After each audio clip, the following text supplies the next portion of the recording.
Have you ever wondered why you never finish anything on time? Maybe you're watching this video right now thinking, right, I actually have things to do, a lot of things.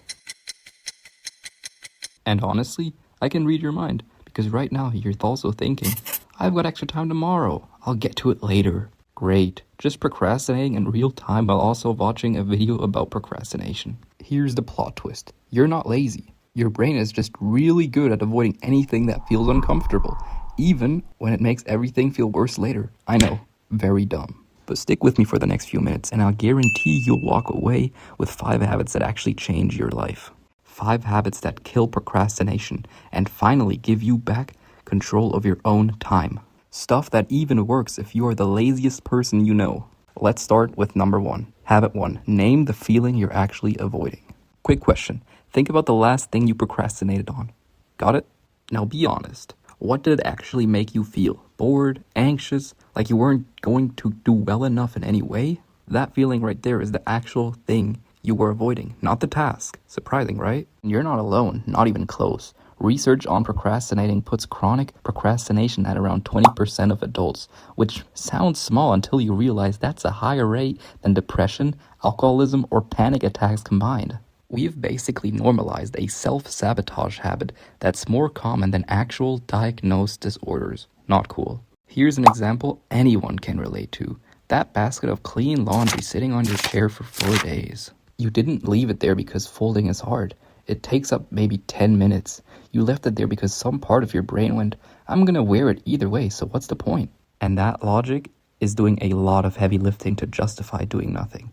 A psychologist named Timothy Psychel, who spent decades studying at the Carleton University, found out that procrastinating isn't a time management problem at all. It's a mood regulation. Your brain looks at the task, predicts it's going to feel middly, annoying, or pointless, and makes a trade. Skip it now, deal with it later. And that's exactly why you'll immediately wash that one plate in the sink, but let the same laundry basket sit there getting used as a second closet. Same effort either way.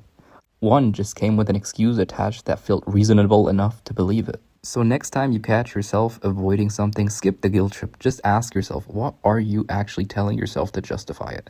Say the excuse out loud, and it sounds dumb. That's usually enough to get you moving. Habit number 2. Make starting so easy, you can't say no. Here's something most people don't realize about procrastination. It's almost never about the whole task. It's about the first 30 seconds of it. Think about the last time you had to clean your room. The actual cleaning isn't hard. Picking up one shirt off the floor takes 2 seconds. But you looked at the whole messy room, felt instantly tired, and you decided to do it this weekend. You'd be shocked if I tell you that's not laziness. That's your brain seeing the size of the task and saying nope before you even touched anything. I did this all the time before I learned this habit. My room used to get to a point where I had a designated chair just for clothes. It was basically furniture at that point. I wasn't proud of it. What if there's an actual method for fixing this, and it's called the 2-minute rule? If something takes less than 2 minutes, just do it right away. If it's bigger than that, you only commit 2 minutes of it. Not the whole thing, 2 minutes. So instead of telling yourself to clean the whole room, you just tell yourself, I'm picking up 5 things off the floor. That's it, nothing else. And 9 times out of 10, once you're already up and moving, you end up doing way more than 5 things because the hardest part was never cleaning. It was convincing yourself to stand up in the first place. There's real brain science behind this. Starting up tasks builds momentum, almost like warming up an engine. The first push takes the most energy. After that, every next step gets easier because your brain's already in motion. That's why the second load of dishes always feels easier than the first plate. After the 5th push, feels easier than the first one, even though it's actually just as hard. So the next time you're avoiding something big, stop trying to convince yourself to finish it. Just convince yourself to start it. 1 shirt, 1 plate, 1 homework. That's the whole trick. Habit number 3. Plan the if, not just the what. You've made a to-do list that says something like work on a deadline, or start studying, or finally book that doctor's appointment, and then you completely ignore it, right? That's not because you're undisciplined. That's because the plan was basically useless from the start. Here's the problem. Your brain doesn't respond well to vague intentions. Working on a task doesn't tell your brain when, where, or how. So when the moment actually comes, you're stuck, making a decision on the spot, and in the moment, your brain will always pick the easier option, which is nothing. A psychologist named Peter Gollwitzer studied something called implementation intention, basically if-then planning. Instead of, I'll book that appointment, you say something like, if it's 10 a.m. and I've had my coffee, Then I'll call the clinic, book it right then. And this isn't just a nice idea. Scientists combined the result of over 90 different studies, more than 8,000 people total, and found the same thing every time. People who planned this way were way more likely to actually follow through. Try this with something you've been putting off. Say you keep meaning to work out but never do. Instead, I'll go to the gym this week. Say if it's Monday, Wednesday, or Friday at 6 p.m., then I put on my shoes and walk out the door. Notice you're not deciding to work out at that moment. You already decided earlier, when you weren't tired, hungry, or negotiating with yourself. Your brain doesn't have to make the hard decisions twice. You make it once ahead of time when you're thinking clearly, so in the future you don't have to talk yourself into anything. So stop writing to-do lists like that. Just tell yourself exactly when and where you'll do it. That way you already decided and you don't have to talk yourself into it again later. You'll just end up not doing it anyway.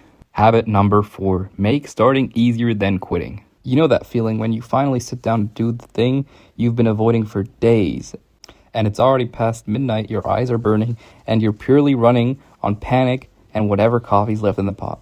That crash isn't just being tired. That's every day you put it off catching up to you all at once.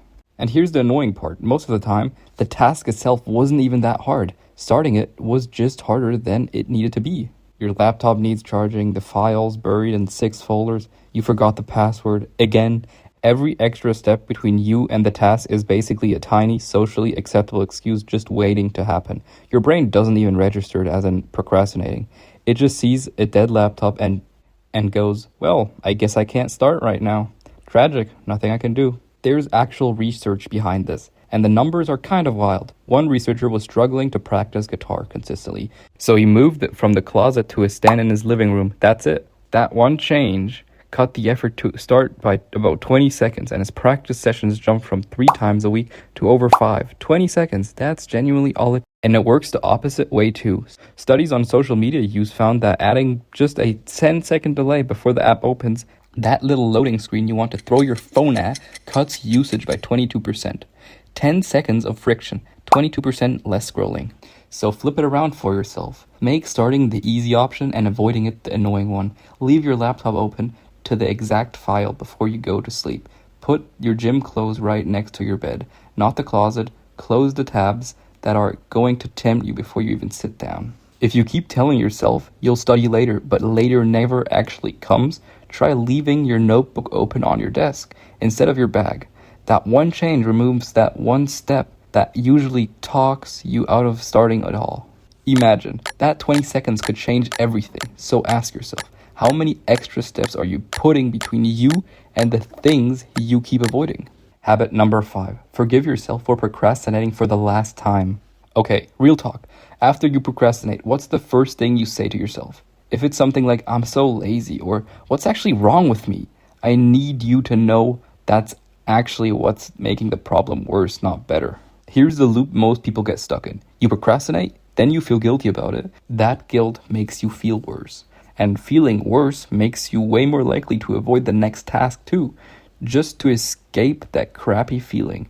So you procrastinate again. Congrats, you've built yourself a self-sabotage machine that runs entirely on your own guilt. A researcher named Fushia Saoris studied this exact cycle and found out that people who are harder on themselves after procrastinating are actually more likely to procrastinate again, not less. Multiple studies found that low self-compassion was consistently linked to higher stress and more procrastination. Beating yourself up doesn't build discipline. It just builds more reason to avoid the thing. Think about the last time you missed a deadline or blew off something you promised yourself. If you spent the next 3 days mentally torturing yourself over it, be honest.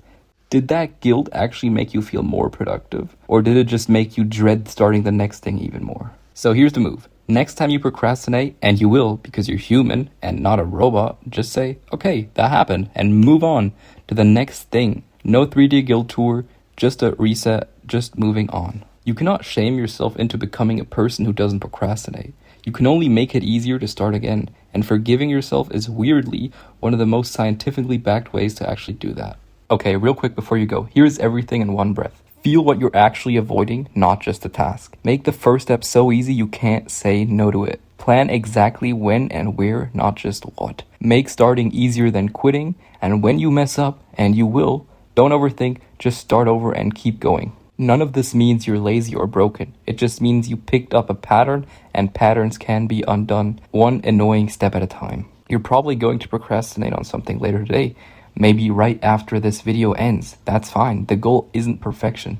It's not that 6 months from now you're not wondering why nothing's changed. So don't try to fix everything at once. Pick one habit, try it for a week, see what happens. And if this helped you, make sure to subscribe. I put these videos out every week. Drop a comment telling me which habit is your favorite and which one you're implementing today.